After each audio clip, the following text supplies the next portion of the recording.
Welcome to T-SAT. ఈ సెషన్లో last topic అయిన రీడింగ్ కాంప్రిహెన్షన్ అండ్ క్లోజ్ టెస్ట్ని చూద్దాం. ఓకే, ఎస్ఎస్సిలో లాస్ట్ 5 క్వశ్చన్స్ ఏవైతే ఉంటాయో అవి కాంప్రిహెన్షన్కి సంబంధించింది. అంటే ఆ 5 క్వశ్చన్స్ మీకు కాంప్రిహెన్షన్ అయినా ఇస్తాడు, అంటే ప్యాసేజ్ ఇచ్చి క్వశ్చన్స్ అయినా ఇస్తాడు, లేదా ఒక చిన్న పారాగ్రాఫ్ ఇచ్చి బ్లాంక్స్ ఇస్తాడు అనమాట. నేను చూపిస్తాను మీకు అవి ఎలా ఉంటాయి అనేది. సో ఫస్ట్ మనం ఏం చేద్దామంటే రీడింగ్ కాంప్రిహెన్షన్ చూద్దాం. అసలు కాంప్రిహెన్షన్స్ అంటే ఏంటి? ఫస్ట్ ఆఫ్ ఆల్ కాంప్రిహెండ్ అన్న దానికి మీనింగ్ ఏంటో తెలుసుకోవాలి. మనకు ఒక ప్యాసేజ్ ఇస్తారు కదా, దాన్ని ఏం చేస్తాము, చదివి అర్థం చేసుకున్న తర్వాతనే క్వశ్చన్స్ రాస్తాం. ఆ అర్థం చేసుకోవడం దాన్నే కాంప్రిహెండ్ అని అంటారు. ఎందుకంటే ఈ కాంప్రిహెండ్ అనే వర్డ్ని సినోనిమ్స్లో అడిగాడు. కాంప్రిహెండ్ అంటే ఏంటి? అండర్స్టాండ్. ఓకేనా? అండర్స్టాండ్, వెరీ ఇంపార్టెంట్ వర్డ్, చాలాసార్లు అడిగాడు. అండర్స్టాండ్. ఓకే, నౌ కాంప్రిహెన్షన్స్ ఎన్ని విధాలుగా ఉంటాయి. మనకు ఎలా ఇస్తాడు? షార్ట్ ప్యాసేజెస్ ఇస్తాడు, లేదా లాంగ్ ప్యాసేజెస్ ఇస్తాడు. ఒక్కొక్క ప్యాసేజ్కి కొన్నిసార్లు 5 క్వశ్చన్స్ ఉంటాయి, కొన్ని 10 క్వశ్చన్స్ కూడా ఉంటాయి. Whatever it may be, మనం ఏం చేయాలి? ఇచ్చిన ప్యాసేజ్ని చదివి జాగ్రత్తగా అర్థం చేసుకున్న తర్వాత క్వశ్చన్స్ని చేయాలి. కానీ మనకున్న టైం చాలా తక్కువ కదా, మనం ఆ ప్యాసేజ్ని డీటెయిల్గా చదువుకుంటూ ఉంటామా? నో. ప్యాసేజ్ ఎలా చదవాలి? స్కిమ్ చేయాలి. స్కిమ్ అంటే ఏంటి? ఊరికే మన కళ్ళు ఇంపార్టెంట్ పాయింట్స్ పైననే పెట్టాలి. ఓకే, అన్ఇంపార్టెంట్ ఏవైతే ఉన్నాయో లైక్ వర్బ్ పైన కానీ, లేదా అంటే సమ్ కీ ఆస్పెక్ట్స్ ఉంటాయి, సమ్ కీ పాయింట్స్ ఉంటాయి, వాటిపైన ఫోకస్ పెట్టేసేసి తొందరగా స్కిమ్ చేసేసేయాలి, తొందరగా చదివేసేయాలి. ఓకే, సరే చూద్దాం. ఫస్ట్ ప్యాసేజ్ని ఆన్సర్ చేద్దాం. ఓకే, ప్యాసేజ్ నెంబర్ 1 ఇచ్చాడు. ఇక్కడ ఒక ప్యాసేజ్ ఇచ్చాడు, దాని కింద క్వశ్చన్స్ ఇచ్చాడు. ఫస్ట్ ప్యాసేజ్ చదువుదాం. చూడండి. It is notable that power major NTPC has joined hands with oil Giant, adedo something, okay, company to set up a series of electric vehicles charging stations in cities and along highways. There is much potential for India to emerge as a leader in small and public EVs given high latent demand. Next, the benefits in reducing demand for imported crude oil can be huge apart from reducing carbon emissions and other pollutants. Next చూడండి. The most effective way to bring down carbon emissions and pollution from transport is to vastly expand and improve public transport. Buses are just 2% of the vehicles on the road. Okay, that said, there is much scope to replace India's giant fleet of two-wheelers with electric vehicles. India has over 170 million two-wheelers, and sales data from the last 6 years show that 79% of on-road vehicles here are two-wheelers. Okay, 79%. వీటిపైన concentration పెట్టాలి.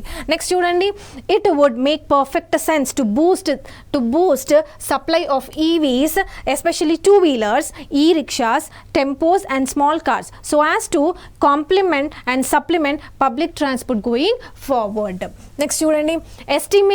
Estimates suggest that by meeting a rising part of the incremental demand of mobility, EVs can lead to macroeconomic benefits and sooner rather than later అన్నాడు. Next చూడండి. Assuming only about half a liter of petrol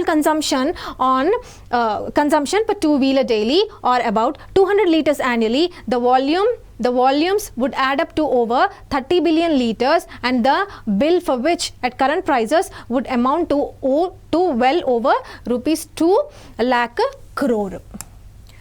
In tandem we see, ఇది black లెటర్స్లో ఉంది. In tandem we need power reforms to rev up utility realizations and strengthen the grid. India also has an opportunity in supplying on-board electric batteries.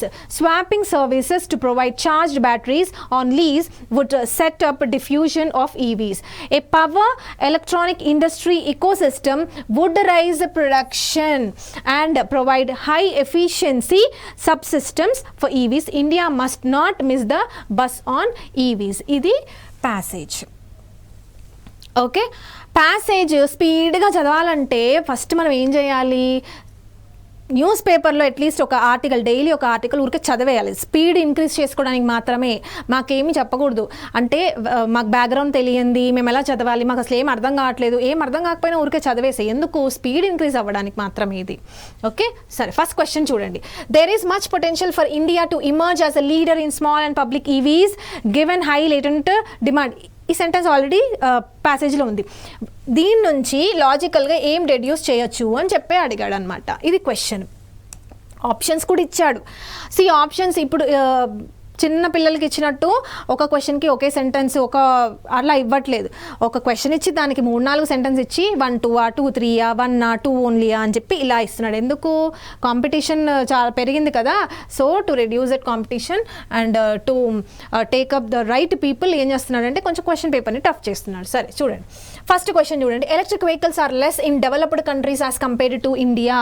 అసలు developed countries under developed comparison అలా ఏమైనా జరిగిందా? అసలు ఈ sentence గురించి పారాగ్రాఫ్లో మాట్లాడలేదు, అవునా? So తీసేయండి. Next, India has not yet adopted electric vehicles fully. India has not yet adopted electric vehicles fully.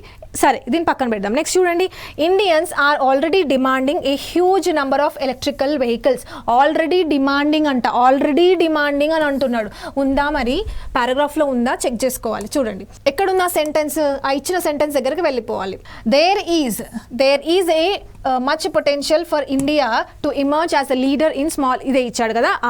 Given high latent demand. What is the meaning of the word latent? Suppose నీకు ఈ వర్డ్కి meaning తెలియలేదు అనుకోండి, మనకు answer చేయడం కష్టం. Okay, latent అంటే ఏంటంటే dormant అని అర్థం, అంటే ఎక్కువ డిమాండ్ లేదు. Dormant are inactive. లేటెంట్ అంటే ఏంటి, డార్మెంట్ లేదా ఇన్యాక్టివ్, అంటే డిమాండ్ ఏం లేదు. ఎందుకంటే జనాలకు అసలు ఏం తెలియదు, అవేర్నెస్ అంత లేదు దాని గురించి. సో అందుకని అసలు డిమాండే లేదు. కానీ క్వశ్చన్స్ ఎలా ఇచ్చాడు, క్వశ్చన్లో స్టేట్మెంట్స్ ఎలా ఇచ్చాడు చూడండి. ఇండియన్స్ ఆర్ ఆల్రెడీ డిమాండింగ్ అంట. ఆల్రెడీ డిమాండింగ్ ఇక్కడ అసలు డిమాండే లేదని పారాగ్రాఫ్లో చెప్తుంది. సో ఈ ఆన్సర్ కూడా తప్పే. India has not yet adapted. అవును, India has not fully adapted కాదు అది. ఓకే, సో ఇది మనకి పారాగ్రాఫ్ నుంచి అర్థమవుతుంది కాబట్టి సో ఆన్సర్ ఏమవుతుంది 2. సో ఇచ్చిన ఆప్షన్స్ చూడండి, ఇచ్చిన ఆప్షన్స్లో 2 only will be your right answer. Okay, అలా చేయాలి. నెక్స్ట్ చూడండి, నెక్స్ట్ సెంటెన్స్ చూడండి. With which of the following is are are true with respect to two wheelers వెహికల్స్కి సంబంధించి మనకు పారాగ్రాఫ్లో ఉంది కదా, దానికి మనకు 3 స్టేట్మెంట్స్ ఇచ్చాడు దాని గురించి. దాంట్లో ఏది కరెక్ట్ అని అడిగాడు. చూడండి, first one, India has over 160 million two wheelers అని అన్నాడు. నెక్స్ట్ ఏంటి, 79% of on road vehicles in India are two wheelers అన్నాడు. People prefer two wheelers to four wheelers due to ease of use. అసలు పీపుల్ ప్రిఫరెన్స్ గురించి ఎక్కడైనా పారాగ్రాఫ్లో మాట్లాడా అంటే 4-వీలర్స్ వదిలేసి 2-వీలర్స్ పైననే ఇంట్రెస్ట్ చూపిస్తున్నారని ఎక్కడ కూడా ప్యాసేజ్లో మెన్షన్ చేయలేదు కాబట్టి ఇది మన ఆన్సర్ కాదు. నెక్స్ట్ చూడండి, ఇది యాజ్ ఇట్ ఈజ్. క్వశ్చన్స్ కొన్ని ఫ్యాక్ట్ బేస్డ్ ఉంటాయి. ఓకేనా, కరెక్ట్గా యాజ్ ఇట్ ఈస్ ఆ ఫ్యాక్ట్స్ అక్కడ ఉంటాయి. ఆ ఫ్యాక్ట్స్ ఒకవేళ మనకి ఇచ్చిన స్టేట్మెంట్స్లో ఉంటే అవి కరెక్ట్ అవుతాయి. సో 29% అనేది ఖచ్చితంగా అక్కడ ఉంది కాబట్టి సో దీన్ని మనం ఏం తీసుకుంటామో కరెక్ట్ ఆప్షన్గా తీసుకుంటాం. నెక్స్ట్ చూడండి, India has over 160 million two wheelers అని అంటున్నాడు. కానీ పారాగ్రాఫ్లో మనకి ఎంత ఇచ్చాడు ఫిగర్, ఫ్యాక్ట్ ఎలా ఇచ్చాడు? సీ హియర్ 79% ఉంది కదా. ఎస్ ఉంది మనకిది. ఇక్కడ చూడండి, ఓవర్ 170 million టూ-వీలర్స్ అని చెప్పాడు. ఓవర్ 170, కానీ మనకి ఇచ్చిన ఆప్షన్ ఏముంది? మనకి ఇచ్చిన ఆప్షన్ ఏంటి? 160 million టూ-వీలర్స్ అని అంటున్నాడు. మనకి ఇచ్చిన ఆప్షన్ ఏంటి? 160 million టూ-వీలర్స్. తీసుకోవాలి, దీన్ని కన్సిడర్ చేయాలా లేకపోతే ఇన్కరెక్ట్ చేయాలా? ఇప్పుడు 170 పైన ఉన్నాయి అని అంటున్నాడు. 170 పైన ఉన్నాయంటే 160 పైన కూడా ఉన్నట్టే కదా. అంటే దీన్ని మనం కన్సిడర్లోకి తీసుకోగలుగుతాం కదా, తీసుకుంటాం. దీన్ని కూడా కన్సిడర్లోకి తీసుకుంటాం. సపోజ్ ఒకవేళ ఇక్కడ స్టేట్మెంట్లో 180 ఓవర్ అని అన్నాడు అనుకోండి, అప్పుడు దీన్ని మనం కన్సిడర్ చెయ్యము. ఓకేనా, స్టేట్మెంట్లో మనకి పారాగ్రాఫ్లో 170 అని అన్నాడు, కానీ ఆప్షన్స్లో 160 million అని అన్నాడు. ఈ ఫిగర్ సపోజ్ ఈ ఓవర్ అనే వర్డ్ లేదనుకోండి, అప్పుడు ఇది కరెక్ట్ తప్పవుతుంది. ఓకే, ఓన్లీ జస్ట్ 160 అని ఉంటే అప్పుడు మనము అది కన్సిడర్ చేయం. కానీ ఇక్కడ ఏమంటున్నాడు, ఓవర్ 160 అంటే 170 కూడా 170 ఓవర్ కూడా 160 ఓవరే అవుతుంది. అర్థమవుతుందా? సో దీన్ని కూడా మనం కన్సిడర్లోకి తీసుకోవాలి. సో ఆప్షన్స్ ఏమవుతాయి కరెక్ట్? 1 and 2 అవుతుంది. Only 1 and 2 will be your correct answer. Next చూడండి, ప్యాసేజెస్లో what is the tone of the passage అని అంటాడు. టోన్ అంటే ఏంటి అంటే ఆథర్ పాజిటివ్గా చెప్తున్నాడా, నెగిటివ్గా చెప్తున్నాడా, లేకపోతే ఇంకెలా చెప్తున్నాడు, ఓకే దాన్ని తిడుతున్నాడా, లేకపోతే దీన్ని ఇంప్రూవ్ కావాలని చెప్తున్నాడా, ఎలా చెప్తున్నాడు, అసలు టోన్ ఏ విధంగా మాట్లాడుతున్నాడు ఆథర్ అనేది. చూడండి ఆప్షన్స్ వాడే ఇచ్చేసాడు. సార్కాస్టిక్ అంటే ఏంటి, సార్కాస్టిక్ అంటే ఏంటి, వ్యంగ్యంగా అంటే హేళనగా ఏదైనా మాట్లాడితే దాన్ని సార్కాస్టిక్ అంటాడు. అలా ఏమైనా చేస్తున్నాడా, లేదు, ఇది ఒక నెగిటివ్ వర్డ్, సో ఇది ఆప్షన్ కాదు. Next caustic is also a negative word. Caustic అంటే ఏంటి, డెస్ట్రాయింగ్ అని అర్థం, డెస్ట్రాయింగ్. ఓకే ఇక్కడ ఏమి డెస్ట్రక్షన్ ఏమి జరగట్లేదు కదా, సో ఇది కూడా ఆప్షన్ కాదు. నెక్స్ట్ సినికల్ అంటే ఏంటి, what is cynical. Cynical is also a negative word. దీని మీనింగ్ ఏంటంటే డిస్ట్రస్ట్ఫుల్. ఓకే డిస్ట్రస్ట్ఫుల్, దీని గురించి కూడా మనం మాట్లాడట్లేదు. దేని గురించి మాట్లాడుతున్నాం, అసలు ప్యాసేజ్ అంతా ఎలక్ట్రిక్ వెహికల్స్ గురించి మాట్లాడుతున్నారు. రేపు ఫ్యూచర్లో ఎలక్ట్రిక్ వెహికల్స్ వస్తే బాగుంటుంది అని మాట్లాడుతున్నాడు, అంటే ఎలక్ట్రిక్ వెహికల్స్ గురించి పాజిటివ్గా మాట్లాడుతున్నాడు. లాడేటరీ అంటే ఏంటి, laudatory is a positive word, praiseworthy అని అర్థం. ఓకే ప్రైజ్ వర్తి, అందుకని మనం ఈ ఆప్షన్ని తీసుకుంటాం, ప్రైజ్ వర్తి. దేన్ని ప్రైజ్ చేస్తున్నాడు, ఎలక్ట్రిక్ వెహికల్స్ నార్మల్ వెహికల్స్ కన్నా చాలా బెటర్ అని మనకు ఆ పారాగ్రాఫ్లో చెప్పారు. సో అందుకని మనం లాడేటరీ అని తీసుకోవాలి. ఓకే దీన్ని బట్టి ఇప్పుడు ఈ క్వశ్చన్ని బట్టి మీకు ఏమర్థమవుతుంది, వొకాబులరీ ఈజ్ ఆల్సో ఇంపార్టెంట్ అని తెలుసుకోవాలి. ఓకే ఓన్లీ జస్ట్ గ్రామర్ నేర్చుకొని వెళ్తే మనం స్కోర్ చేయలేం, మనకు జాబ్ రాదు. Vocabulary is also equally important. Next what can be the suitable tone అనేది ఒక క్వశ్చన్. టైటిల్ ఇచ్చిన పారాగ్రాఫ్కి, ఇచ్చిన ప్యాసేజ్కి టైటిల్ పెట్టాలంట. ఏం టైటిల్స్ పెట్టగలుగుతాం, వాళ్ళు కొన్ని ఆప్షన్స్ ఇచ్చారు, దాంట్లో బెస్ట్ మనం చూస్ చేసుకుందాం. Future of electric vehicles, charging stations, gear up a surge in buses and bikes, bringing down carbon emissions and save fossil fuels. Okay overall paragraph దేని గురించి మాట్లాడుతుంది, ఎలక్ట్రిక్ వెహికల్స్ యొక్క యూజ్ని పెంచాలి అని చెప్పి మాట్లాడుతుంది. ఓకేనా ఇప్పుడు చూడండి, ఫ్యూచర్ ఆఫ్ ఎలక్ట్రిక్ వెహికల్స్ అనేది చాలా జనరల్ అయిపోయింది. ఇంకొకటి ఎలక్ట్రిక్ వెహికల్, ఇప్పుడు ఈ పారాగ్రాఫ్లో ఎలక్ట్రిక్ వెహికల్స్లో మనం మేజర్గా 2 వీలర్స్ గురించి ఎక్కువగా మాట్లాడాము. సో ఇక్కడ ఏముంది, ఎలక్ట్రిక్ వెహికల్స్ అంటే జనరల్ మాట్లాడుతున్నాడు, అన్ని ఎలక్ట్రిక్ వెహికల్స్ అని అంటున్నాడు. సో ఇది జనరల్ స్టేట్మెంట్ కాబట్టి ఇది మనకి టైటిల్ ఫామ్ అవ్వదు. నెక్స్ట్ చూడండి ఛార్జింగ్ స్టేషన్స్ అనేది ఒక చిన్న ఆస్పెక్ట్ మాత్రమే. అసలు ఫస్ట్ ఎలక్ట్రిక్ వెహికల్స్ ఉండాలి, తర్వాతనే ఛార్జింగ్ స్టేషన్స్ వస్తాయి. సో ఛార్జింగ్ స్టేషన్స్ అనేది కూడా టైటిల్ అవ్వదు, వన్ ఆఫ్ ద ఆస్పెక్ట్ మాత్రమే, స్పెసిఫిక్ అది మనం తీసుకోకూడదు. నెక్స్ట్ చూడండి బ్రింగ్ డౌన్ కార్బన్ ఎమిషన్స్ కూడా వన్ ఆఫ్ ద ఆస్పెక్ట్. ఆ వెహికల్స్ ఉండడం వల్ల మన కార్బన్ ఎమిషన్స్ ఉన్నాయి, వాటిని తగ్గించడానికి మనం తీసుకురావాలని one of the aspect. So this can be your title. Fossil fuels కూడా వన్ ఆఫ్ ద ఆస్పెక్ట్. ఇవన్నీ కూడా చాలా జనరలైజ్డ్, కొన్ని స్పెసిఫిక్ ఉంటాయి, జనరలైజ్డ్ ఉంటాయి. కానీ ఓవరాల్గా అసలు మనం దేని గురించి మాట్లాడుతున్నాం పారాగ్రాఫ్లో అంటే ఈ వెహికల్స్, బస్సెస్ గురించి, బైక్స్ గురించి ఎక్కువగా మాట్లాడుతున్నాం, వాటి యొక్క గేరప్ గురించి మాట్లాడుతున్నాం. So this will be the suitable title. Okay which of the following words, yes ఇప్పుడు ఈ ఎగ్జాంపుల్ ఎందుకు తీసుకున్నానంటే ఈ ఎగ్జాంపుల్లో మనకు టోన్ అడిగాడు, టైటిల్ అడిగాడు, అండ్ దెన్ కొన్ని వర్డ్స్ ఇస్తాడు, వాటి యొక్క సినోనిమ్ అడుగుతాడు, ఇంకొన్ని వర్డ్స్ యొక్క యాంటనిమ్స్ అడుగుతాడు. అంటే ప్యాసేజ్లో జస్ట్ ఆ ప్యాసేజ్లో ఉందా లేదా సెంటెన్స్ అని మీకు అడగడు. ఓకే కొన్ని స్టేట్మెంట్స్ లాజికల్గా దాని నుంచి రెడ్యూస్ చేయొచ్చా అడుగుతాడు, దెన్ టోన్ అడుగుతాడు, టైటిల్ అడుగుతాడు, సినోనిమ్స్, యాంటనిమ్స్, ఇడియమ్స్ కూడా అడుగుతాడు. సో వొకాబులరీ బేస్డ్ కాంప్రిహెన్షన్ అనమాట ఇది. చూడండి which of the following words is most similar meaning అంటే సినోనిమ్ ఫైండ్ అవుట్ చేయాలంట. ఏంటి దేనికి synonym, tandem. Okay in tandem అనేది ఒక ఇడియం. ఓకేనా it's an idiom. In tandem అంటే ఏంటి అంటే మనము కొన్ని మూవీస్లో ఇది చూసుంటాం.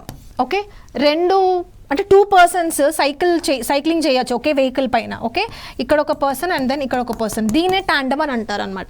అంటే ఒక పర్సన్ ఇంకొక పర్సన్ ఇద్దరు కూడా టుగెదర్ ఉన్నారు. సో ఇన్ టాండమ్ అంటే ఏంటి, టుగెదర్ అని అర్థం. ఇన్ టాండమ్ అంటే ఏంటి, టుగెదర్.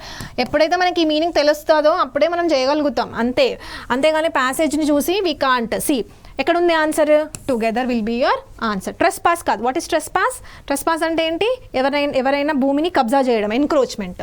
ఓకే నెక్స్ట్ చూడండి which of the following words is most opposite అడిగాడు. దేనికి ఆపోజిట్, కాంప్లిమెంట్కి ఆపోజిట్. వెరీ ఇంపార్టెంట్ వర్డ్ ఇది. ఫస్ట్ ఆఫ్ ఆల్ మనకి కాంప్లిమెంట్కి డిఫరెన్స్ తెలియాలి. ఓకేనా కాంప్లిమెంట్ అండ్ దెన్ కాంప్లిమెంట్ ఈ రెండింటికి డిఫరెన్స్ తెలియాలి. ఈ రెండు కూడా previous year క్వశ్చన్సే.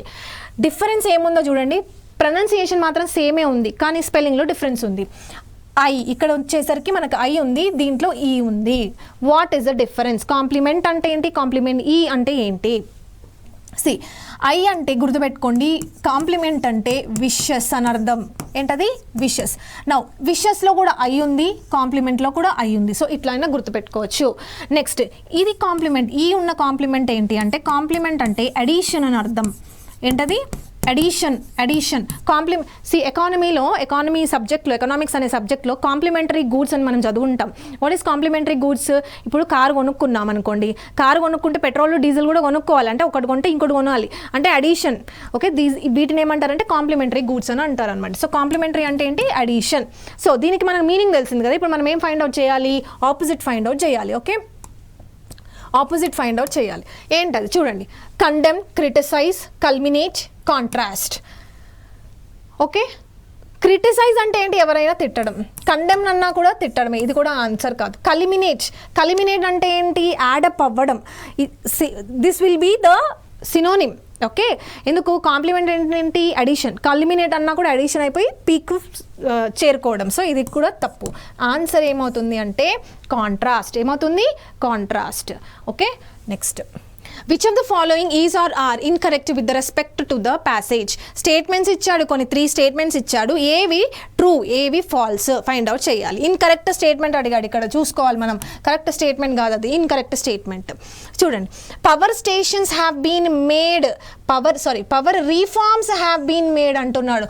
Already power reforms start చేసేసాము అని అంటున్నాడు. కానీ పారాగ్రాఫ్లో చూడండి ఒకసారి, పారాగ్రాఫ్లో పవర్ రీఫార్మ్స్ గురించి మనకి ఈ పారాగ్రాఫ్ చాలా ఇంపార్టెంట్. చూడండి paragraph, we need power reforms. We need power reforms అంటే ఇప్పటిదాకా మనకి పవర్ రీఫార్మ్స్ లేవు, కానీ మనకు అవసరం ఇప్పుడు, ఇంకా కావాలి, మనకి స్టార్ట్ చేయాలి పవర్ రీఫార్మ్స్. అంటే ఇప్పుడు ఉన్నాయా? లేవు. ఫ్యూచర్లో power reforms we need them, power reforms. ఓకేనా? ఓకే, నెక్స్ట్ చూడండి, India has also an opportunity in supplying on board electric vehicles. అంటే ఇండియా హ్యాస్ అన్ ఆపర్చునిటీ అంటే ఇండియా సప్లై చేస్తుందా ఆన్ బోర్డ్ బ్యాటరీస్? చేయట్లే. ఆపర్చునిటీ ఉంది, అంటే ఫ్యూచర్లో చేయొచ్చు. ఓకేనా? నెక్స్ట్ చూడండి, a power electronic industry ecosystem would rise production అంట. వుడ్ రైజ్ అంటే ఫ్యూచర్లో ప్రొడక్షన్ అనేది ఇంక్రీజ్ అవ్వచ్చు, కానీ ఇప్పుడు ఇంకా ఏమీ అవ్వలేదు. సో ఈ 3 స్టేట్మెంట్స్ని బేస్ చేసుకొని power reforms have been made అవ్వలేదు కదా, వి నీడ్ అని అంటున్నాడు, కాబట్టి this statement is wrong. Next చూడండి, India supplies on board electric, కానీ అక్కడేముంది? Has an opportunity to supply, అంటే ఇంకా సప్లై చేయట్లేదు. సో ఈ స్టేట్మెంట్ కూడా తప్పే. నెక్స్ట్ చూడండి, a power electronics industry ecosystem has raised production, కానీ మనకు ప్యాసేజ్లో ఏముంది? Would rise production. Would rise అంటే ఇంకా జరిగిందా? జరగలేదు, ఫ్యూచర్లో జరుగుతుంది, కానీ ఇక్కడ హ్యాస్ రేజ్డ్, ఆల్రెడీ జరిగిపోయిందని చెప్తున్నాడు. సో ఇది కూడా తప్పే. So all the 3 statements are incorrect, కాబట్టి ఆన్సర్ ఏమవుతుంది? All of them. సపోజ్ మీరు అక్కడ బాగానే చేశారు, కానీ క్వశ్చన్ చదవలేదు, కరెక్ట్ అని అనుకున్నారు అనుకోండి, అప్పుడు ఆప్షన్ ఎక్కడికి వెళ్తారు? నన్ ఆఫ్ ది అబవ్, అంటే నన్ ఆఫ్ 1, 2, 3 అంటే ఇవేవి కాదు అని పెడతారు. సో కరెక్టా ఇన్కరెక్టా అనేది చూస్ చేసుకోవాలి, కరెక్ట్గా చూడాలి, కరెక్ట్గా ఐడెంటిఫై చేయాలి. ఓకే, సో ఇది ఇలా చేయాలన్నమాట ప్యాసేజెస్. సో ప్యాసేజెస్ ఎలాంటి క్వశ్చన్స్ వస్తున్నాయి చూస్తున్నారు కదా, లాంగ్ ప్యాసేజెస్ ఉంటాయి, షార్ట్ ప్యాసేజెస్ ఉంటాయి. సో కొన్ని ఫ్యాక్ట్ బేస్డ్ క్వశ్చన్స్ ఉంటాయి, కొన్ని సినోనిమ్స్ ఉంటాయి, కొన్ని యాంటనిమ్స్ ఉంటాయి, ఇడియం బేస్డ్ క్వశ్చన్స్ రావచ్చు, దాని ఒక టోన్ ఏంటో అడగొచ్చు, టైటిల్ ఏం పెట్టొచ్చో అడగొచ్చు, ఇలాంటి క్వశ్చన్స్ వస్తాయి. సో ఫస్ట్ మనం ఏం చేయాలంటే, కొంతమంది ఏం చేస్తారు, క్వశ్చన్స్ చదివిన తర్వాత ప్యాసేజ్కి వెళ్తారు, అలా చేయొద్దు. ఫస్ట్ కాంప్రిహెన్షన్ చదవండి, ఫస్ట్ ప్యాసేజ్ చదవండి, ప్యాసేజ్ చదివిన తర్వాత ఒక ఐడియా వస్తుంది. ఆ ప్యాసేజ్ కూడా డీటెయిల్డ్గా టైం టేకింగ్ చేయకూడదు. ఓకే, జస్ట్ స్కిమ్ అవ్వాలి అంతే. ఇంపార్టెంట్వి మైండ్ పెట్టాలి అక్కడ. బాడీ ప్రెజెంట్, మైండ్ అబ్సెంట్ అయితే ప్యాసేజ్లు అవ్వవు. Okay, so just key points, okay నేను ఈ పాయింట్ ఇక్కడ చదివాను అని చెప్పి జస్ట్ స్కిమ్ చేసుకుంటూ క్వశ్చన్స్కి వచ్చేసరికి ఇలా చేస్తూ వెళ్ళాలి. Reading comprehension. ఓకే, సో ఈ విధంగా రీడింగ్ కాంప్రిహెన్షన్ చేయాలి. నెక్స్ట్ పార్ట్ ఉంది కదా, క్లోజ్ టెస్ట్ని ఏ విధంగా చేయొచ్చో చూద్దాం. సరే, ఇప్పుడు క్లోజ్ టెస్ట్ 1 చూద్దాం. అసలు క్లోజ్ టెస్ట్లు ఎలా వస్తాయి, క్లోజ్ టెస్ట్ అంటే ఏంటి, దాన్ని ఎలా సాల్వ్ చేయాలో చూద్దాం. ఫస్ట్ క్లోజ్ టెస్ట్ 1 చూడండి. క్లోజ్ టెస్ట్ అంటే ఏం లేదు, ఒక పారాగ్రాఫ్ ఇస్తాడు చూడండి, ఇలా ఒక పారాగ్రాఫ్ ఇస్తాడు, కానీ బ్లాంక్స్ ఇస్తాడు. బ్లాంక్స్ అవి 5 బ్లాంక్స్ అయినా అయి ఉండొచ్చు, లేకపోతే 10 బ్లాంక్స్ అయినా అయి ఉండొచ్చు. ఈచ్ బ్లాంక్కి మనకు ఏ వర్డ్ కరెక్ట్గా ఫిట్ అవుతుంది అని ఆప్షన్స్ కూడా ఇస్తాడు. ఓకే, ఈ బ్లాంక్లో ఏ ఆప్షన్ ఫిట్ అవుతుంది సెలెక్ట్ చేయాలి. ఓకే రైట్, సరే ఫస్ట్ మనం ఏం చేద్దాము, చదువుకుంటా వెళ్దాం. చూడండి, childhood is a time when there are dash responsibilities to make life difficult. Okay, options చూడండి, few, more, many, little. Little అనే అడ్జెక్టివ్ దేనికి ఉపయోగించాలి? మనకి నౌన్ చాప్టర్లో countable nouns and then uncountable nouns అని ఒక కాన్సెప్ట్ ఉంటుంది. కౌంటబుల్ నౌన్స్ అంటే ఏంటి? సింగులర్ ప్లూరల్ ఫామ్స్ ఉంటాయి. అన్కౌంటబుల్ నౌన్స్కి ప్లూరల్ ఫామ్స్ ఉండవు. అయితే ఈ లిటిల్ అనే వర్డ్ ఎప్పుడూ కూడా అన్కౌంటబుల్ నౌన్స్కి ఉపయోగిస్తాము. Little information, okay, little water అని అనాలి. ఓకే, సో అన్కౌంటబుల్ నౌన్స్కి లిటిల్ అని ఉపయోగిస్తాం. కానీ ఇక్కడ ఏముంది? రెస్పాన్సిబిలిటీస్ అని ఉంది. ఇదేంటి? Countable uncountable? Countable noun. So countable నౌన్కి లిటిల్ అనేది రాదు కాబట్టి ఎలిమినేట్ చేసేసేయండి. నెక్స్ట్ చూడండి, మోర్. లెస్, మోర్ అనేది ఇంటెన్సిటీకి సంబంధించింది. సో మోర్ అనే వర్డ్ కూడా రాదు. నెక్స్ట్ చూడండి, ఫ్యూ అండ్ మెనీ ఉన్నాయి. Few and many. ఇక్కడ మనం దేని గురించి మాట్లాడుతున్నాము? చైల్డ్హుడ్ గురించి మాట్లాడుతున్నాం. అవునా? చైల్డ్హుడ్లో మనకి మెనీ రెస్పాన్సిబిలిటీస్ ఉంటాయా? నో. ఆ కీవర్డ్ని పట్టుకుంటే మనకు తెలిసిపోతుంది. చైల్డ్హుడ్లో ఎప్పుడూ కూడా మనకు ఉండేవేంటి? ఫ్యూ రెస్పాన్సిబిలిటీస్, కానీ అవే మనకు చాలా డిఫికల్ట్గా అనిపిస్తాయి. సో ఆన్సర్ ఏమవుతుంది? ఫ్యూ. నెక్స్ట్ సెకండ్ క్వశ్చన్ ఇక్కడ వరకు అయిపోయిందా? Next, if a child dash good parents అంటున్నాడు, అంటే చైల్డ్కి మంచి పేరెంట్స్ ఉండుంటే. సో ఏమొస్తాయి options? Has, will have, had అని ఉంది. ఓకేనా? నౌ ఏ చైల్డ్ కదా, ఏ చైల్డ్ అంటే ఒక చైల్డ్, అంటే సింగులర్ కాబట్టి హ్యావ్ వస్తుందా? రాదు. హ్యావ్ వస్తుందా? రాదు. ప్లూరల్కి వస్తుంది. నెక్స్ట్ చూడండి, సెంటెన్స్ దేంతో స్టార్ట్ అయింది? ఇఫ్తో స్టార్ట్ అయింది.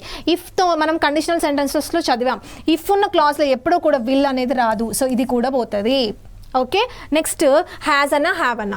ఇచ్చిన సెంటెన్స్ ఎలా ఉంది చూడండి, ప్రెజెంట్లో ఉంది. ఓకే, సో మనం తీసుకోవాల్సింది కూడా ప్రెజెంటే. సో ఆన్సర్ ఏం రావాలి? హ్యాజ్.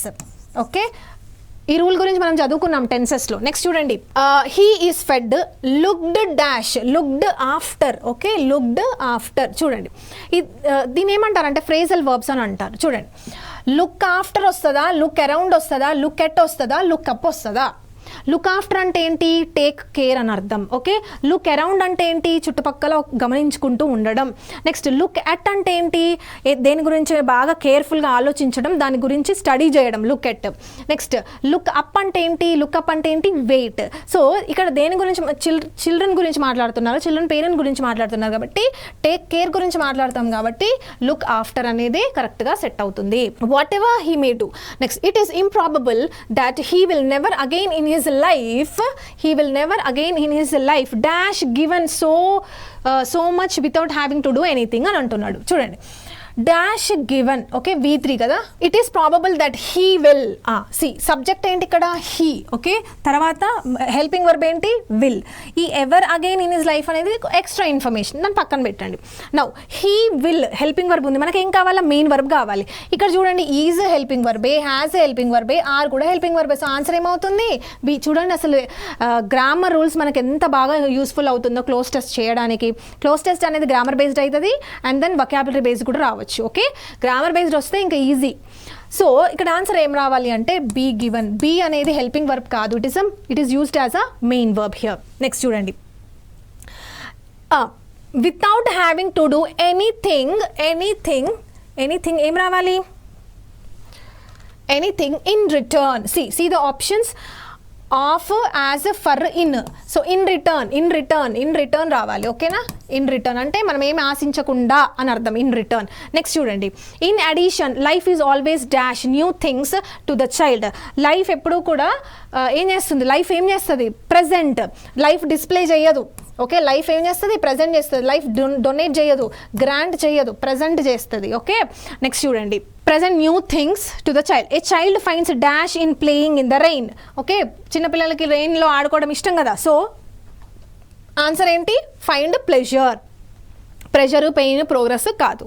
ఓకే, నెక్స్ట్ చూడండి, in the rain or in the snow. Next, his first visit dash seaside is first visit to the seaside. Ante ee place ki visit ayyadu, so to that place. Okay, so to the seaside and ravali. Next, is a marvelous adventure, but a child has his pains. Negative lo veltundi.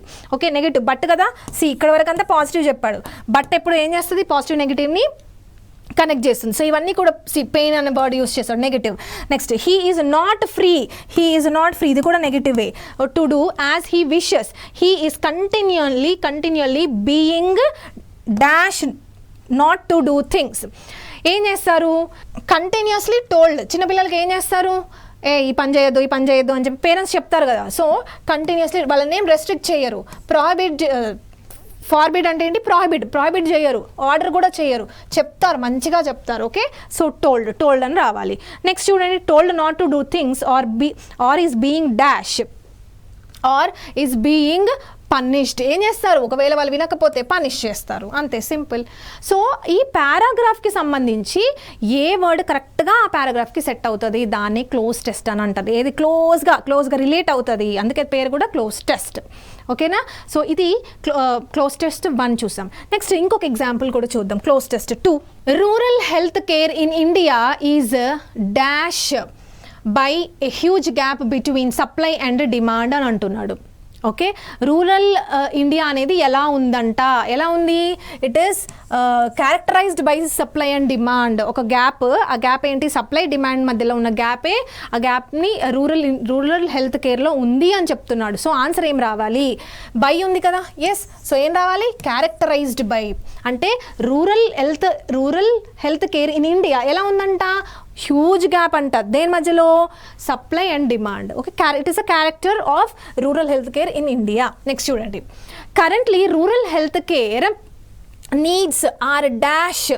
Needs ఎప్పుడూ కూడా met. Needs should be met. Okay, so answer ఏమవుతుంది? Needs ఎప్పుడూ కూడా fulfil అవ్వాలి. So అందుకని answer ఏమవ్వాలి? Met అవ్వాలి. Okay, needs are met. ఇక్కడ ఈ వర్డ్ చాలా ఇంపార్టెంట్.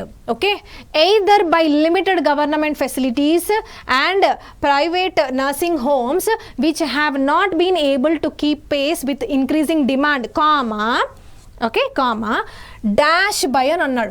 ఎయిదర్ వచ్చినప్పుడు ఖచ్చితంగా మనం కంజంక్షన్స్లో నేర్చుకున్నాము. ఎయిదర్ వచ్చినప్పుడు ఏం రావాలి? ఎయిదర్ ఆర్ రావాలి. అవునా? ఎయిదర్ ఆర్ రావాలి. ఓకే, సి ఆన్సర్ ఏమవుతుంది? థర్డ్ దానికి ఎయిదర్ తర్వాత బై వచ్చింది. ఇక్కడ కూడా బై తర్వాత ఏముండాలి అంటే ఎయిదర్ యొక్క పేరు ఉండాలి. ఎయిదర్ యొక్క పేరు ఏంటి? ఆర్. సో ఇక్కడ ఏం రావాలి? ఆర్ రావాలి. దీన్ని ప్యారలలిజం అంటారు. ఓకే, మనకి ఇంగ్లీష్లో ఒక కాన్సెప్ట్ ఉంటుంది. నెక్స్ట్ చూడండి, the quality of infrastructure is usually poor and people dash up having to go to nearby areas. ఏమవుతుంది దీనికి ఆన్సర్? చూడండి, ఇక్కడ పీపుల్ ఇన్ఫ్రాస్ట్రక్చర్ యొక్క క్వాలిటీ చాలా తక్కువ ఉందంట, పువర్గా ఉంది. అందుకని పీపుల్ ఏం చేస్తారు? అర్బన్ వేరే ప్లేసెస్కి వెళ్ళారు. ఓకే, లార్జ్ సిటీస్లోకి వెళ్ళిపోతున్నారు. ఓకే, హెల్త్ కేర్ కోసం. అంటే ఇక్కడ ఏం రావాలి? ఎండప్ అంటే ఏంటి? మనకేమి ఇంకా దారి లేకపోతే ఉన్న ఒకనొక సొల్యూషన్, దాన్ని ఎండప్. ఆ సిచ్యువేషన్స్లో మనం ఎండప్ అని యూస్ చేస్తాం. గివ్ అప్ ఎప్పుడైనా వస్తుంది. ఇక్కడ అప్ ఉంది కదా, గివ్ అప్ అంటే ఏంటి? మొత్తం అన్ని సరెండర్ చేయడం. ఫెడ్అప్ అంటే ఏంటి? ఫెడ్అప్ అంటే విసిగెత్తిపోవడం. స్టార్ట్అప్ అంటే స్టార్ట్అప్స్ తెలుసు కదా మనకి, బిజినెసెస్. సెటప్ అంటే ఏంటి? ఏదైనా స్టార్ట్ చేయడం. ఎండప్ మాత్రమే కరెక్ట్ అవుతుంది. ఎండప్ అంటే ఏంటి?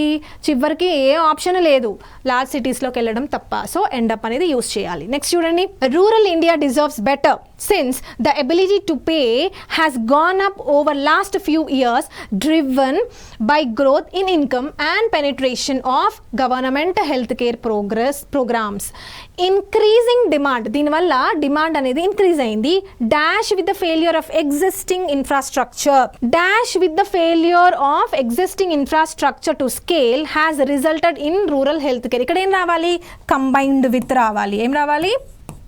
Combined with. ఎందుకంటే చూడండి, కంబైన్డ్ విత్ అని మనం ఎప్పుడు యూస్ చేస్తాము? యాడే కదా, కంబైన్ అంటే యాడ్. ఒకటేంటి? ఇంక్రీజింగ్ డిమాండ్ అంట, ఫస్ట్ థింగ్. నెక్స్ట్ ఏంటి? Combined with failure of existing, this is the second thing. ఈ రెండు ప్రాబ్లమ్స్ ఉన్నాయి అని చెప్పడానికి వాడు ఏం యూస్ చేశాడు? కంబైన్డ్ విత్ అనే వర్డ్ని యూస్ చేయాలి. నెక్స్ట్ చూడండి, has resulted in rural health care dash A large underserved market. Being a large underserved market అని రావాలి. బీయింగ్. హెల్త్ కేర్ అనేది ఎలా ఉందంట?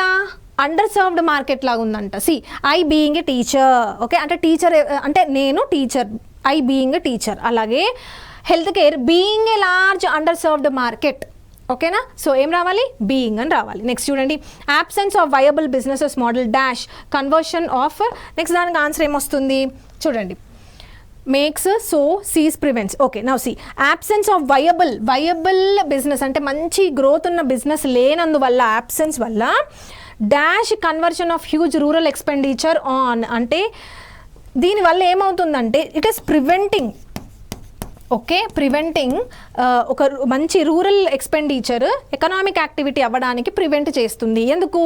ఎందుకు అబ్సెన్స్ ఆఫ్ వయబుల్ ఇన్ఫ్రాస్ట్రక్చర్ ఉన్నందువల్ల, ఓకేనా. సో ఆన్సర్ ఏమవుతుంది, ప్రివెంట్స్. నెక్స్ట్ చూడండి, నెక్స్ట్ ఆన్సర్ ఏంటి, economic activity that generates income and dash the poor. Income generate అయిన తర్వాత ఏం చేయాలి, పువర్ని సర్వ్ చేయాలి. సో ఆన్సర్ ఏమవుతుంది, what will be the answer, serves the poor, okay, serves the poor. Last చూడండి, very very important, it is this dash that entrepreneurs are looking to dash. Now see it is dash ఏంటి, ట్రూతా, ప్రోగ్రెసా, క్యాటస్ట్రాప్ అంటే destruction, divide, gap. C ఇక్కడ మనకి gap గురించి it is a huge gap అని మాట్లాడాం కదా. సో ఇక్కడ కూడా ఏం రావాలి, గ్యాపే రావాలి, ఓకేనా, gap. So it is this gap, A gap, this gap, okay, it is this gap that entrepreneurs are looking to. ఇది ఇంపార్టెంట్, లుకింగ్ టు ఏం రావాలి, జనరల్గా గ్యాప్కి ఏం యూస్ చేస్తాం, ఫిల్ అని యూస్ చేస్తాం. కానీ ఇక్కడ ఏం యూస్ చేస్తాం, ఇక్కడ గ్యాప్ అన్నాం, అవునా, గ్యాప్, దిస్ గ్యాప్ అని అన్నాం, అంటే సింగులర్ కదా. ఎస్, ఇప్పుడు చూడండి, this gap that entrepreneurs are looking to, ఏం రావాలి, ఆన్సర్ ఏం రావాలి, ఆప్షన్ ముందు అంటే డాష్ ముందు మనకి ఏముంది, 2 ఉంది, అవునా, 2 ఉంది. 2 తర్వాత ఎప్పుడూ కూడా V1 మాత్రమే రావాలి. కానీ ఇక్కడ ఏముంది, ఇది V5 ఉంది. సో మనం ఈ ఫిల్స్ అనేది తీసుకోము, అర్థమవుతుంది కదా. ఒకవేళ జస్ట్ ఫిల్ అని ఉంటే అప్పుడు తీసుకునే వాళ్ళం, కానీ ఇక్కడ ఫిల్స్ అని ఉంది. 2 తర్వాత ఎప్పుడు ఏం రావాలి, V1 అనే రావాలి, ఒక ఇన్ఫినిటివ్ కేసు. సో 2 అయితే ఫిల్స్ అయితే కాదు. అసెస్ ఇవన్నీ ఏం కాదు, plug is the correct answer. కానీ మనకు ప్లగ్ అనే దానికి మీనింగ్ తెలియదు కదా. ప్లగ్ అంటే సీల్ అని అర్థం. వాట్ ఈస్ ప్లగ్, సీల్, ఓకేనా. సో ఇలా చేయాలన్నమాట. అంటే ఇప్పుడు మనము 2 క్లోజ్ టెస్ట్లు చూస్తాం కదా, ఈ 2 క్లోజ్ టెస్ట్లో కూడా మనకి గ్రామర్ బేస్డ్ క్వశ్చన్స్ ఎక్కువ వచ్చాయి. సో నేనేమంటానంటే ఫస్ట్ మనం గ్రామర్ నేర్చుకోవాలి, గ్రామర్ని పూర్తి తరహాలో అన్ని రూల్స్ డీటెయిల్డ్గా నేర్చుకోవాలి, వొకాబులరీని కూడా వదలొద్దు. So based on grammar, based on vocabulary, last 3rd part ఉంటుంది కదా కాంప్రిహెన్షన్, దాన్ని మనం ఈజీగా చేయొచ్చు, ఓకేనా. సో ఇది ఈ సెషన్కి సంబంధించింది, okay, reading comprehension and that cloze test. Okay, so this is the end of the course. Thank you.